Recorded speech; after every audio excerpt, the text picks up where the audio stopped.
அனைவருக்கும் வணக்கம். இன்னைக்கு டிஎன்ஏல இன்னும் முக்கியமான செய்திகள் இருக்கு அப்படிங்கிறத பார்ப்போம். தமிழகத்துல 7வது மாநில நிதி ஆணையம் அப்படிங்கிறது அமைக்கப்பட்டிருக்கு.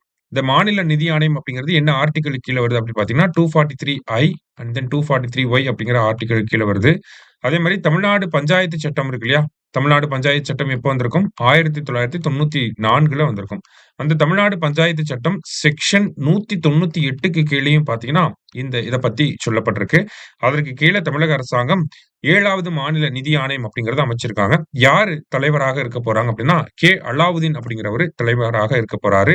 ஆகஸ்ட் 31, 2026ல இந்த ஆணையம் அவங்களுடைய அறிக்கையை சமர்ப்பிக்க போறாங்க. 2027ஆம் ஆண்டுலேருந்து 32ஆம் ஆண்டு இந்த 5 ஆண்டுகளுக்கு வரைக்கும் இவங்களுடைய பரிந்துரைகள் வந்து நடைமுறையில இருக்கும். சரிங்களா? அதான் முதல் செய்தி. அடுத்ததா பார்த்தீங்கன்னா, தேர்தல் நடவடிக்கைகள இன்னும் மேலாண்மை செய்வதற்காக, மேனேஜ் பண்ணுவதற்காக நெறைய விஷயங்கள் தேர்தல் ஆணையங்கள் பண்ணியிருக்காங்க. என்னெல்லாம் பண்ணியிருக்காங்க அப்படின்னு பார்த்தீங்கன்னா, ஒரு வாக்குச்சாவடிக்கு வந்து பார்த்தீங்கன்னா, வாக்காளர்களின் வருகையை வந்து அதிகரிக்கிறதுக்காக ஒரு வாக்குச்சாவடி அப்படின்னா, முன்னாடி 1500 பேருக்கு ஒரு வாக்குச்சாவடி அப்படிங்கிறது இருந்துச்சு. இப்ப அத 1200ஆ குறைச்சிருக்காங்க. இதனால அடுக்குமாடி குடியிருப்புகள் இருக்கக்கூடிய இடங்கள்ல நமக்கு வாக்குச்சாவடிகள் அதிகமா வரும் அப்படிங்கிறத பார்க்க முடியும். அதே மாரி எந்த ஒரு வாக்காளரும் 2 கிலோமீட்டருக்கு மேல போய் கூடாது அப்படிங்கிறதுக்காக 2 கிலோமீட்டருக்குள்ளேயே இந்த வாக்குச்சாவடிகள கொண்டு வரப்போறாங்க. அடுத்தது நம்மளுடைய அந்த பூத் ஸ்லிப்லயே பார்த்தீங்கன்னா, எந்த வாக்குச்சாவடிக்கு போறோம் அப்படிங்கிற அந்த வாக்குச்சாவடி எண் அப்படிங்கிறதும் தெளிவா குடுக்கப்பட்டிருக்கும் அப்படிங்கிறத சொல்லியிருக்காங்க. அடுத்தது ஃபோன் எல்லாம் உள்ள எடுத்துட்டு போகக்கூடாது அப்படிங்கிறத சொல்லியிருக்காங்க. அதுக்காக வெளியவே பார்த்தீங்கன்னா, வாக்குச்சாவடிகளுக்கு வெளியவே வந்து வச்சுட்டு போற மாதிரியான செட்டப் வந்து ஏற்படுத்தியிருக்காங்க. அடுத்ததா பார்த்தீங்கன்னா, இந்த வாக்காளர்களுக்கு உதவி பண்றதுக்காக அரசியல் கட்சிகள் பக்கத்திலேயே பூத் ஏஜென்ட் அவங்கலாம் வந்து இருப்பாங்க இல்லையா? அது எல்லாமே பார்த்தீங்கன்னா, வாக்குச்சாவடி அ வாக்கு பதிவு நடக்கக்கூடிய இடத்துல இருந்து 200 மீட்டருக்கு பதிலாக 100 மீட்டருக்கு பக்கத்திலேயே இருக்கும் அப்படின்னு சொல்லி பக்கத்திலேயே இருக்கிற மாரி வந்து கொண்டு வந்திருக்காங்க. சரியா? அடுத்ததா எலக்ஷன் கமிஷன் ஆஃப் இந்தியா 40க்கும் மேற்பட்ட செயலிகள வந்து வச்சிருக்காங்க. அது எல்லாத்தையும் கேன்சல் பண்ணிட்டு இசிஐ நெட் அப்படின்னு சொல்லி ஒரு ஒரு போர்ட்டல உருவாக்கியிருக்காங்க. அதிலேயே எல்லாமே நம்ம பண்ணிக்கலாம். வாக்காளர்கள கேஒய்சி அதாவது கேண்டிடேட்ஸ பத்தி தெரிஞ்சுக்கிறதுல இருந்து அரசியல் கட்சிகள் அப்ரூவல் வாங்குறது வரைக்கும் எல்லாமே அதிலேயே பண்ணிக்கலாம். சரிங்களா? அடுத்ததா பார்த்தீங்கன்னா, இறந்த வாக்காளர்கள வந்து அந்த வாக்காளர் பட்டியலிருந்து நீக்குறதுக்காக, அந்த மத்திய ரிஜிஸ்ட்ராரோட அந்த ஒரு அக்ரீமெண்ட் போட்டு கரெக்ட்டா பெர்ஃபெக்ட்டா அப்டேட்டடான ஒரு வாக்காளர் பட்டியல வந்து மெயின்டெயின் பண்ண போறோம் அப்படிங்கிறத சொல்லியிருக்காங்க. சரிங்களா?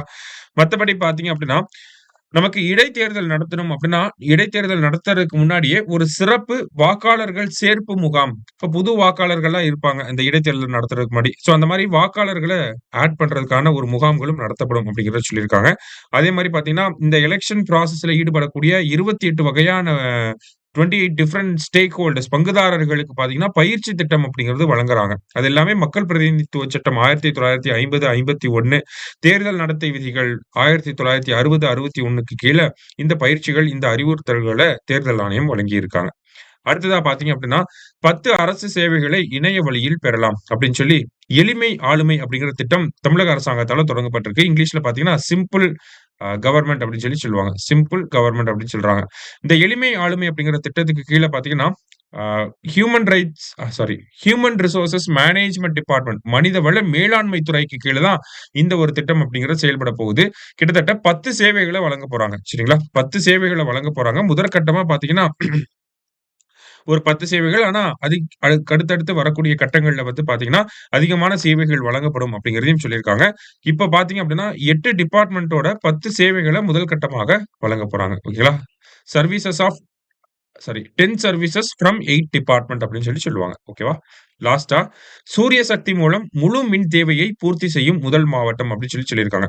இந்தியாவிலேயே முதல் மாவட்டமாக அதாவது அவங்களோட ஒட்டுமொத்த எலக்ட்ரிசிட்டி தேவையுமே சூரிய சக்தி, சோலார் எனர்ஜியிலிருந்தே பயன்படுத்தக்கூடிய ஒரு மாநிலமாக உருவெடுத்திருக்காங்க. யார் அப்படின்னு பார்த்தீங்கன்னா, தாத்ரா நகர் ஹாவேலியில் இருக்கக்கூடிய அந்த யூனியன் பிரதேசத்துல இருக்கக்கூடிய டையூ அப்படிங்கிற மாவட்டம். சரிங்களா? அவங்க தான் அவங்களோட டோட்டல் எலக்ட்ரிசிட்டி டிமாண்ட சோலார் எனர்ஜிலேருந்தே மீட் பண்ணிட்டு இருக்காங்க. சரியா?